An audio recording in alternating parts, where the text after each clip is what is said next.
Hello everyone. In this video I'm going to be reviewing an example of how to find the domain of a function. In this particular function, which reads the square root of 2 plus x over 3 minus x, we want to look for two things in particular. One, do we have any variables in the denominator, which of course we do, and two, do we have any radicals, in which case we do as well.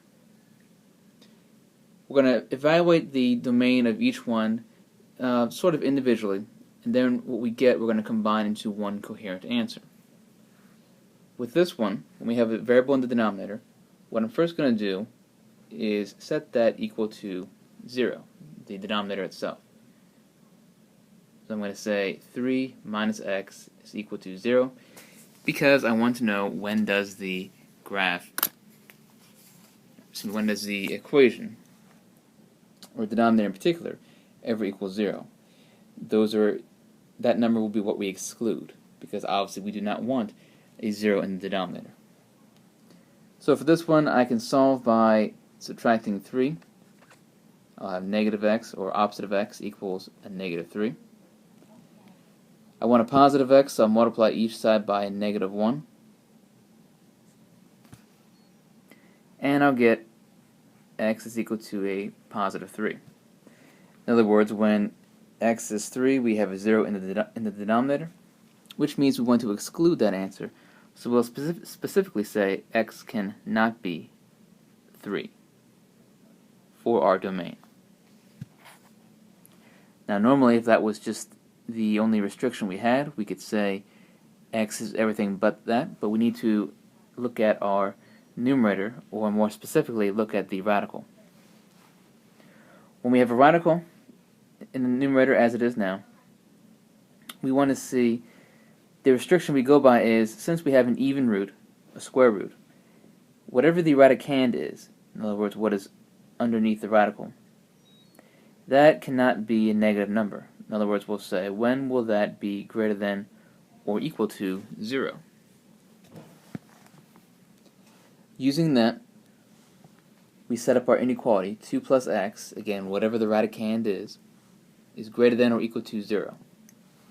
And we solve. In this case, I'll subtract 2. And I'll have x is greater than or equal to negative 2. And in the case of a radical, this is the domain that we end up with. We don't have to make a modification like the other one. So for the domain of this whole function, we have to combine both of these individual domains. Basically say, where do they intersect? If we combine them into one unit, how will we express it? One way to look at that is to use a number line to help visualize it. So I know that part of my answer refers to negative 2, the other part refers to a 3. For starters, my domain on the left is saying x has to be greater than or equal to negative 2. So everything greater than negative 2 is going to be to the right.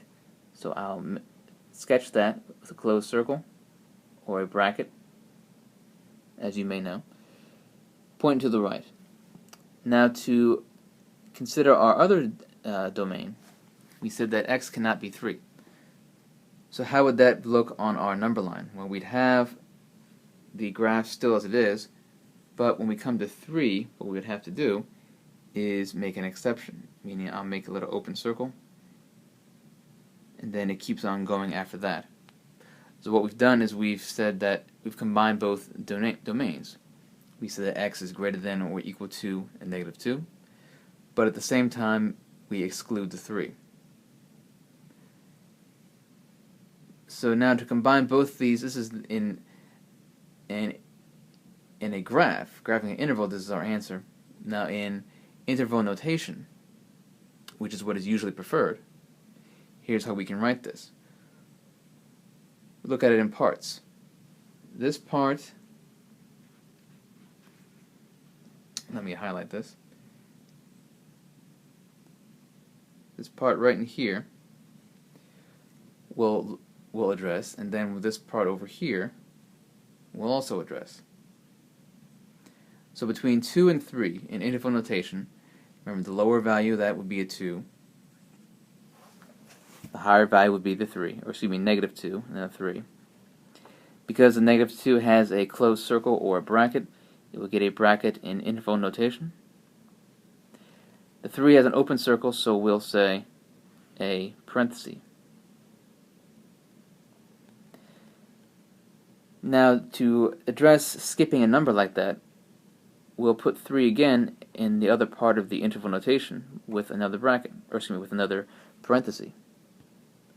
Now, since we're saying from 3, not including 3, everything greater than that is what we're including.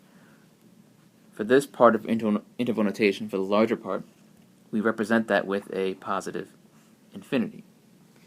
And positive infinity, or negative infinity for that matter, always get a parenthesis because they're not specific numbers. They're more of a concept. So these are the two parts of our domain. To illustrate that we want to consider them both, we'll say the union of both of these individual domains is our overall domain for the function. So in this case, the overall domain is negative 2 to 3 union with 3 to positive infinity.